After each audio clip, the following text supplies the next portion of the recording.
Tragedy যেন এখানেই থেমে থাকল না। পর্দার যে রাহুলকে দেখে একদিন বাংলার দর্শক কেঁদেছিল, সেই রাহুলের বিদায়টাও হল একইভাবে। জুবিনের প্রস্থানের ঠিক 6 মাস পর গত 29শে মার্চ দীঘার তালসারি সৈকতে শুটিং করতে গিয়ে সমুদ্রের উত্তাল ঢেউয়ে তলিয়ে যান অভিনেতা রাহুল। আজ একটি গান, দুটি জীবন আর এক অব্যক্ত সমাপ্তি যেন মিলেমিশে একাকার হয়ে গেছে। গানের সেই লাইনগুলো আজ আর কেবল গান নয়, বরং বাস্তবের এক গভীর দীর্ঘশ্বাস। নেটিজেনরা আজ হতবাক। সামাজিক মাধ্যমে আলোচনা চলছে, এ কি নিছকই কাকতালীয়, নাকি কোনো অদ্ভুত ভবিষ্যতের ইঙ্গিত লুকিয়েছিল এই গানের প্রতিটি ছত্রে। কেউ কেউ বলছেন হয়তো গানটি অলক্ষ্যে লিখে দিয়েছিল তাদের এমন করুণ পরিণতি।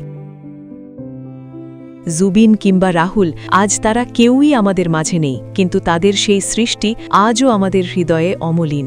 2008 সালের সেই সময়টা যখন এই গানটি বাংলার মানুষের আবেগকে নাড়িয়ে দিয়েছিল, আজ সেই হিয়া যেন আবার নীরবে কাঁদছে। সমুদ্রের নীল জলে ডুবে যাওয়া দুটি প্রাণের নিঃশব্দ আর্তনাদ হয়ে আজও আমাদের কানে বাজে সেই সুর, পিয়ারে পিয়ারে।